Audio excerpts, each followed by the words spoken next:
Hello guys, my name is SoulArts and welcome back to another video. So I have to make a video about the Aesops, which the issue is I don't really like the Aesops like that because they don't do much. They don't really do anything. They kinda suck as a group and they don't really have anything that's memorable to them. Like, there are some memorable traits to these characters, but those memorable traits, in my opinion, are usually bad. They don't really symbolize anything good or have anything good. They don't have real weight, and I feel like the Aesops could have been did better. So this is the video to talk about why the Aesops ultimately failed in my personal opinion and why I think they just could have did better. Now, first off, if you're trying to build these people up as amazing, great, capable fighters, I don't really think you did a good job. We see Team RWBY and even Crow outclass these guys on numerous occasions. Team RWBY seems to look more impressive, have better teamwork, and just has more visual flair and flash. Now, it's not to say that when these characters were first introduced that they were weaker than Team RWBY.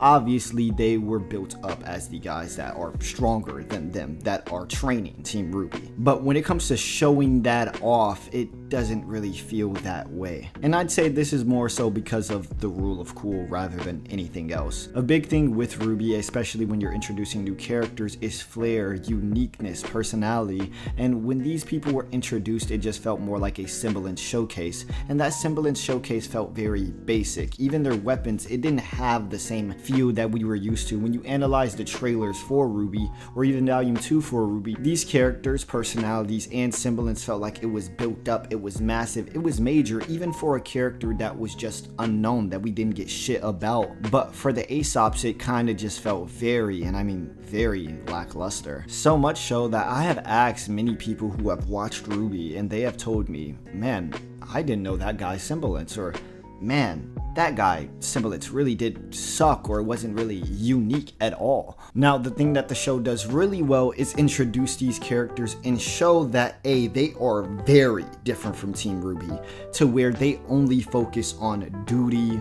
orders, and that's really it.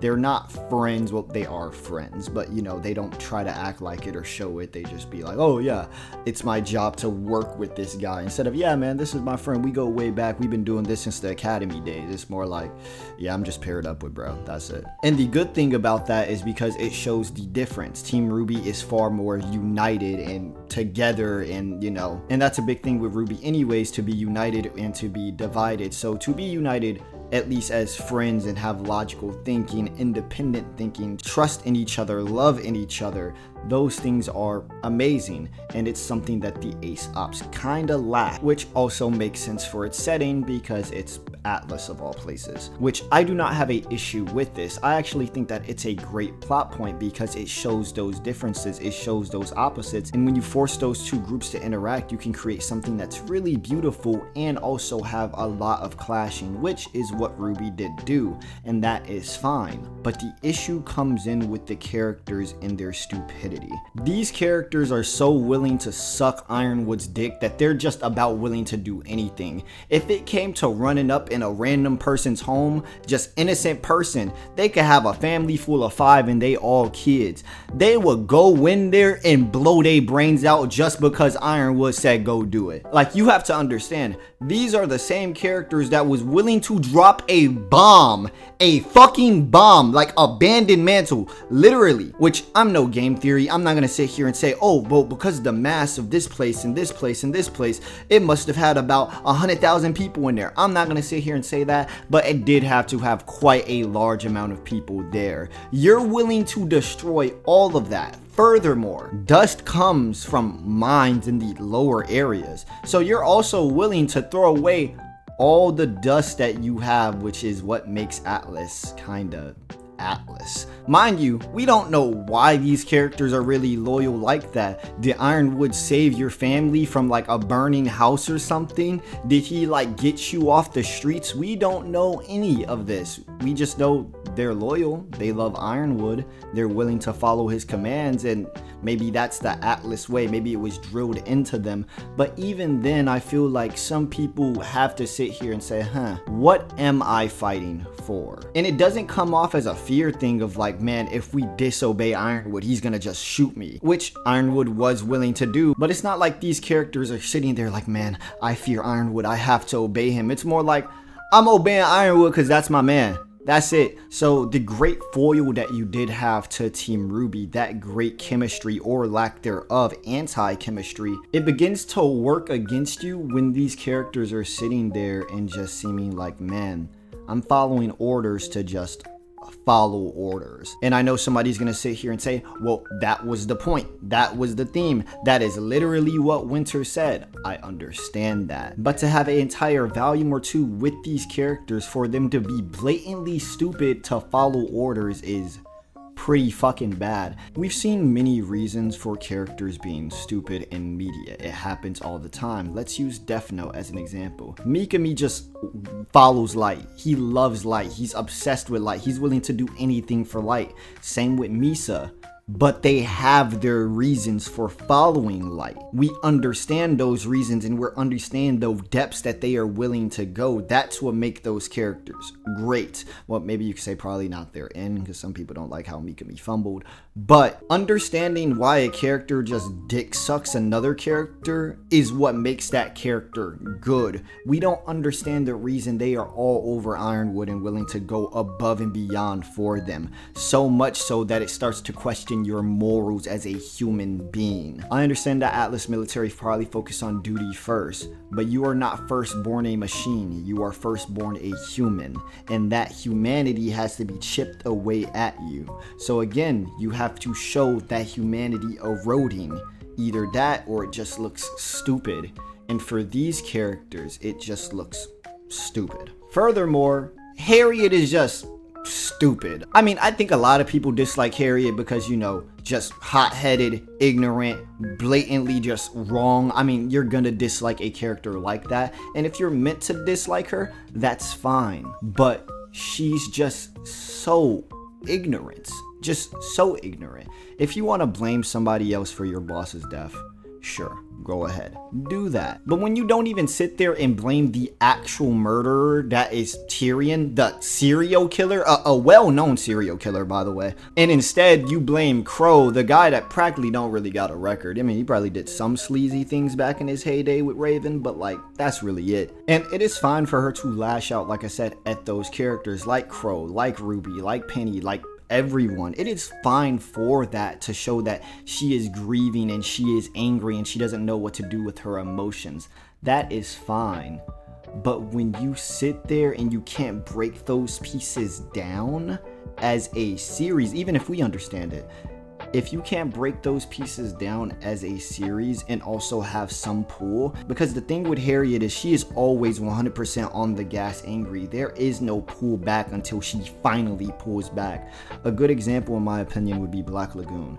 We know why RWBY is so angry. We know why she gets pissed off. We know why she's so hot-headed. But the scene where Rock stands up for himself and talks shit to RWBY directly to her face and is looking death in the eyes, it makes that scene so much more powerful and so great, because we get that pull, we get that breakdown, but at the same time we also get some rest, we get some recovery. She goes back to her old ways sometimes, she sometimes doesn't. It feels realistic, it feels honest, it feels human. Whereas Harriet just feels like she's lashing out to lash out because fuck it, we need somebody to be angry, we need some antagonist, we need somebody for you to hate, so let's give you Harriet so she can just cause up a storm. And in my opinion, I don't like that mindset and idea, or at least for what it feels like. It just doesn't feel good. Now, I know I talked about this earlier, but just how strong these guys are. Yes, they are supposed to be elite, and yes, they are training RWBY, but again, they just don't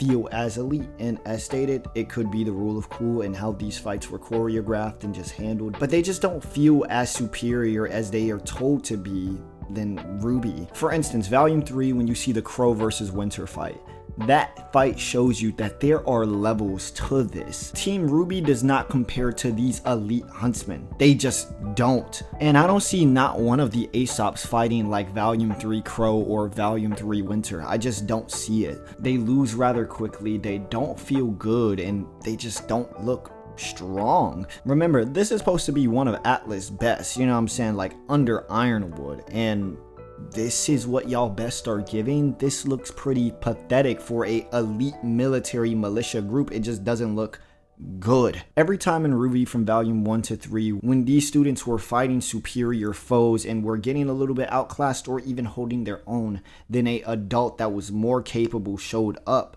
There was a sizable gap between the two. That let you know that these students are not on their level. But when it comes down to Team RWBY and the Aesops, it doesn't feel like that gap exists that much. It feels like it's slightly there, but barely there. And now you have to think about one of the weirdest and maybe one of the worst decisions in RWBY, which is just Clover's death. I'm not saying Clover couldn't die or shouldn't have died. It was how he died. Why is Clover focused on arresting Crow just because he's labeled a criminal? Which is fine. If Clover was to say to Crow while he was in the middle of transporting everybody, "Hey man, you're labeled as a criminal. After we book in Tyrion, I'm gonna have to arrest you. I hope it's not personal." That would make much more sense. Obviously, Crow wouldn't like it. Obviously, Crow would be against it. But there would be some level-headedness because, alright, let's focus on getting Tyrion away first. And then if you wanted to have the Crow and Clover fight, you could have that, and that would be a one-on-one. Obviously, I don't think Crow would want to kill Clover. Maybe his bad luck does it. Maybe a fucking steamroller falls from the sky and crushes Clover, and Crow's just like, oh my fucking god. But regardless, that would shift the events a lot. So let's focus on the main event, which is them fighting each other and Tyrion also being there and joining in. Why did none of these two professional huntsmen who are supposed to support the people and be smart, be reasonable adults? Because you have to have your position at least for a reason. Why the hell did nobody say, there is a serial killer mass murderer joining this fight? You know, instead of teaming up with him, how about we team up against him, knock him out, and then how about we just settle what we're doing right now because he's knocked out again? So you know what, let's just throw these hands in the snow. That would have been a much better approach to saying, let me team up with the serial killer. Now, I'm positive my reaction to this happened like years ago, right? I think I got a reaction video there and you could see my expression on it. I enjoyed the fight. It looked great. I enjoyed the voice acting. It was great. But looking back at it and not from a, oh man, I'm watching it, I'm in the moment, this is whatever. Looking back at it, that is a very, and I mean very dumb decision. Why are you doing that? And I know somebody may say, oh, well, it's just a questionable decision. Everybody's left to interpret it as their own. Questionable decisions are fine with characters. It just has to make sense for certain characters.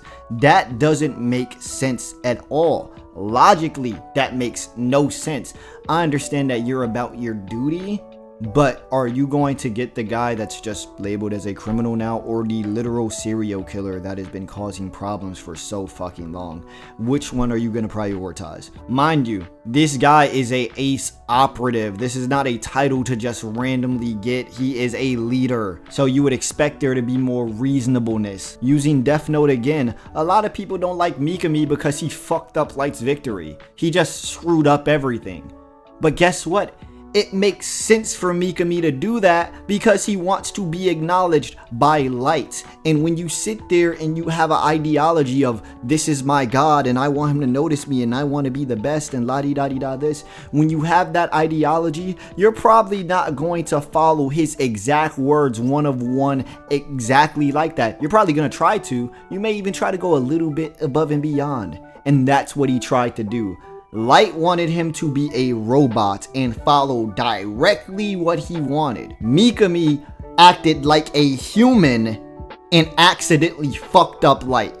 That's the flaw there, but that's what makes it good. One was a human and acted like a human and fucked up because of it. The other one was acting like a dumbass who is a human, but acting like a robot and ended up fucking himself over. I ain't gonna lie, switch Mikami and Clover around, you probably get two different scenarios. Light would have won under fucking Clover because apparently he wants to act like a robot, and Mikami probably would have still tried to arrest Crow and Tyrion, but he would have at least been fucking smart and not put everybody in jeopardy. But yeah, I really do fucking despise that with Clover. Like, it just doesn't make sense. And as I said, a lot of these other characters just feel like they fall flat. Like, for instance, Vine. Vine dies. What did Vine do for me to ever feel emotionally attached to his death besides, damn bro, he really does care and he's sacrificing himself? That's all I felt. His death didn't hit me, it hit Harriet. It was a good reaction for the characters in RWBY. But if your death is nothing but a reaction for the characters but doesn't make me feel anything, why the fuck should I care about you? I didn't care about you beforehand, I didn't care about you in the middle, and I didn't care about you at the end. So in my opinion, you were useless. His design sucked, his fighting style sucked, I didn't like his semblance, everything about him was very, in my opinion, mediocre. Marrow, a character that some people like, doesn't know how to use his fucking semblance correctly. You point in a direction and say stay, and people freeze. How did you lose a 1v1 to Weiss? Who knows? You could have just pointed in her direction. Oh, but she used her smokescreen to get her summon off. You are a ace operative. Wanna know what you had to do?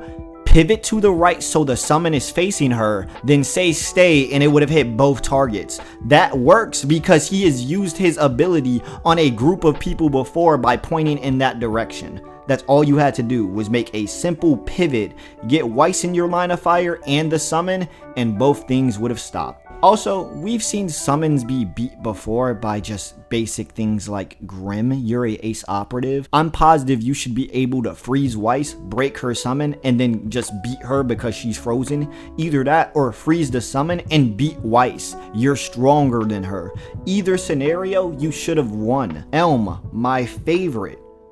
She's my favorite because of her looks. That's really it. Like, yeah, she's cool. I like her voice sometimes, and I really do like her weapon. But besides that, she's boring. She doesn't have much. Would I have liked for her to have a personality? Of course. Would I have loved for her to have a deeper backstory? Of course. Did we get any of that? No, we didn't get that for really any of the Aesops, and that's the most depressing thing. So again, the Aesops just feel like something in RWBY were great. This is a nice concept. It's not bad at all. It's a actually pretty decent concept. But then you look at the execution of what they were trying to do, what they were trying to balance, what they were trying to juggle, and what they were trying to tell, and you can understand what they're trying to tell, but it's all about how you execute it. Just because I understand it doesn't mean it's good. That's it. Just because I understand it doesn't mean it was handled well. Because just because I understand it, I need to feel it. I need to resonate with it. It needs to make me just touch my soul in some sort of way. If I don't feel that, I don't care about it just because I understand it. So the Aesops, in my personal opinion, they have their strengths of showing off the flaws in Atlas, their military, their structure, how they handle, how they operate. Those flaws are understood, they're shown, they're nice. But as characters, individually and even together, you guys suck, you guys lack, and you guys struggle to have believable decisions. So I don't like what you're doing because your decisions suck. You guys aren't developed enough, so I can't grow attached to you at all. I can like you, but I can't grow attached to you, and I can't really follow, or I shouldn't say follow, I can't really agree and 100% say in my heart that you guys are right in fighting for a just cause or even something believable in your heart. But yeah, that's my video for the Aesops. I love you guys. I'll see you guys in the next video. Hit that like button, subscribe, notifications, please, because a lot of you guys are not doing that. I need the subscribers, please. But yeah, no, if you at least enjoyed the video, thank you. Comment down below what other type of review videos you would like me to make, and I'll think about it and try to probably do it for my next video or the video after, or whatever. I'll put it in my list of things to do. But yeah, with that being said, I love you guys. I'll see you guys in the next video, and peace.